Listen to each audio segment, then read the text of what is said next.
क्या है question number 1? अब using appropriate properties find -2/3 multiply 3/5 plus 5/2 -3/5 multiply 1/6। सबसे पहले तो आप ये देखिए कि अगर इन्होंने अप्रोप्रिएट प्रॉपर्टी नहीं कहा होता तो हमारे पास चॉइस ही, हम किसी भी मेथड से यूज इसको सॉल्व कर लेते। इनको आपस में कट कर लेते, अगर कुछ कट होता, यहाँ से भी कट हो रहा है, फिर जो भी इसकी एक सिंगल टर्म बन जाती, इसकी भी एक सिंगल टर्म बन जाती, और बीच में ये 5/2 है, बीच में देखिए जहाँ मल्टीप्लाई होता है ना, वो मल्टीप्लाई करके एक सिंगल टर्म बन जाती है। कट ऊपर नीचे कुछ कट भी सकता है और फिर मल्टीप्लाई करके सिंगल टर्म बन जाती है। यहाँ पे भी ये सिंगल टर्म बन जाती है मल्टीप्लाई या कट के, ठीक है, कट करके। अब एक ये टर्म बची, एक ये टर्म बची, एक ये टर्म बची, बीच में प्लस माइनस है, तो इनका फिर एलसीएम ले लिया जाता। तो ये तो है अलग तरीका। अब अप्रोप्रिएट प्रॉपर्टी बोल दिया तो हमें प्रॉपर्टी यूज़ करके ही करना है। हमारे पास 3 तरह की प्रॉपर्टी हैं। एक है कम्यूटेटिव प्रॉपर्टी, हमने इंट्रोडक्शन पार्ट में किया। तो कम्यूटेटिव प्रॉपर्टी है कि अगर a प्लस बी हो तो b प्लस a होता है। हम किसी को भी ऊपर आगे पीछे किया जा सकता है, प्लस हो या माइनस हो, a माइनस बी हो तो हम इसको -b प्लस a लिख सकते हैं, ठीक है। -b पहले लिख लिया और प्लस a बाद में लिख लिया, तो इसको बोलते हैं कम्यूटेटिव प्रॉपर्टी। और एक होता है हमारे पास एसोसिएटिव प्रॉपर्टी। एसोसिएटिव प्रॉपर्टी का मतलब क्या होता है, a प्लस बी प्लस सी, यहाँ ब्रैकेट लगा दो, और a प्लस बी प्लस सी यहाँ ब्रैकेट लगा दो। इसमें पहले हम b प्लस सी को प्लस करेंगे, फिर इसको करेंगे। इसमें हम पहले इसको करेंगे फिर इसको करेंगे। एक तो ये प्रॉपर्टी है। तीसरी प्रॉपर्टी है a multiply b plus c is equal to a को इससे मल्टीप्लाई करो, a को इससे मल्टीप्लाई करो, a मल्टीप्लाई b, फिर ये बीच का प्लस a मल्टीप्लाई सी। तो इसको बोलते हैं डिस्ट्रीब्यूटिव प्रॉपर्टी। डिस्ट्रीब्यूटिव प्रॉपर्टी का मतलब क्या हुआ कि हमने a को डिस्ट्रीब्यूट कर दिया b और c के साथ, ठीक है, तो डिस्ट्रीब्यूट कर दिया।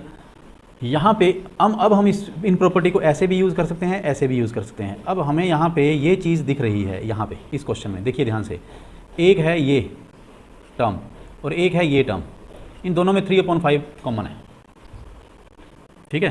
तो मतलब a है वो, ये है a मल्टीप्लाई b, ये है a मल्टीप्लाई c। तो हम इसको ये लिख सकते हैं a multiply b plus c लिख सकते हैं।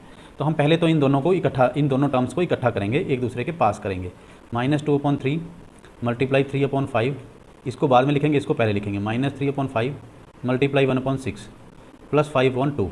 तो हमने इस टर्म को पहले लिख लिया, आगे पीछे लिख लिया इन टर्म्स को। तो ये हमने प्रॉपर्टी लगा दी commutative property. Using commutative property हम यहाँ लिख देंगे, हमने ये प्रॉपर्टी यूज़ कर दी।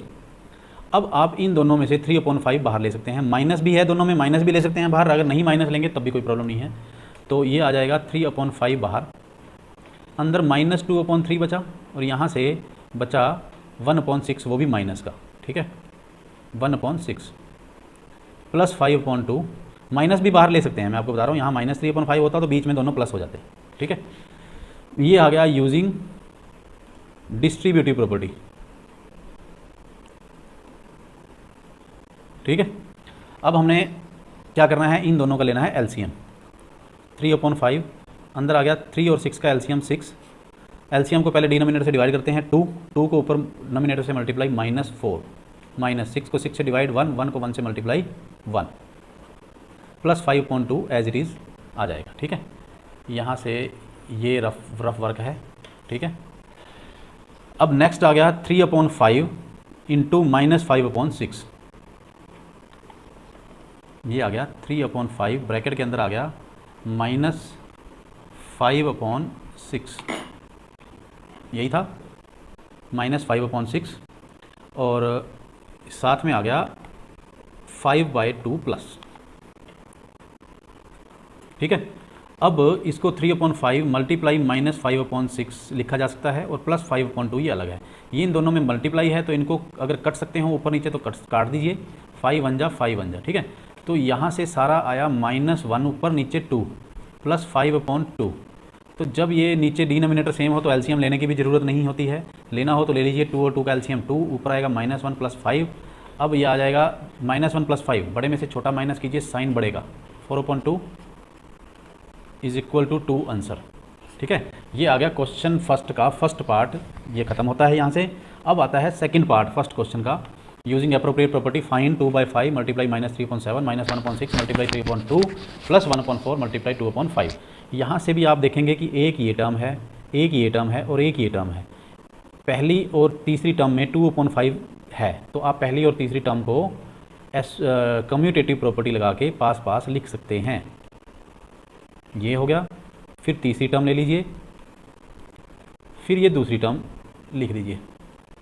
ठीक है, अब इनमें दोनों में आप 2/5, ये आ गया हमने यूजिंग कम्यूटेटिव प्रॉपर्टी। ठीक है, यहाँ से आप 2/5 बाहर ले सकते हैं, अंदर ब्रैकेट में बचा -3/7, यहाँ से बचा, इस टर्म में से 2/5 बाहर आ गया, ये बच गया, यहाँ से बचा 1/14। इनको आप कट कर सकते हो, 3 2 जा 6, तो आ गया 1/4। ठीक है, 1 ऊपर नीचे 4। अब इन दोनों का लिया जाएगा एलसीएम, 7 और 14 का एलसीएम आ जाएगा 4, और आप एलसीएम सॉल्व करके 7 2 जा 14, 2 3 जा 6 प्लस 1, बाहर है 2/5 माइनस 1/4। यहाँ पे आप लिखेंगे, यहाँ पे कौन सी प्रॉपर्टी यूज़ करी थी, यूजिंग डिस्ट्रीब्यूटिव प्रॉपर्टी। ठीक है, अब ये आ जाता है, इसकी वैल्यू कितनी आती है, -5, तो यहाँ से आया हमारे पास 2/5 मल्टीप्लाई -5/14, यही आता है, और बाहर आ गया, साथ में आ गया -1/4 अलग से। अब इन दोनों को अगर कटता हो काट लो, ये 5 1 जा 5, 5 1 जा 5 और 2 7 जा। ठीक है, तो यहाँ आता है -1/7 और साथ में 1/4। इन दोनों को फिर से एलसीएम लेके सोल्व किया जाएगा, -4 -7, ये आ गया -11/28, ये है आंसर। ठीक है, दोनों माइनस के हैं तो साइन माइनस का लगेगा, आपस में वो ऐड होंगे। ठीक है, दैट्स ऑल फॉर दिस।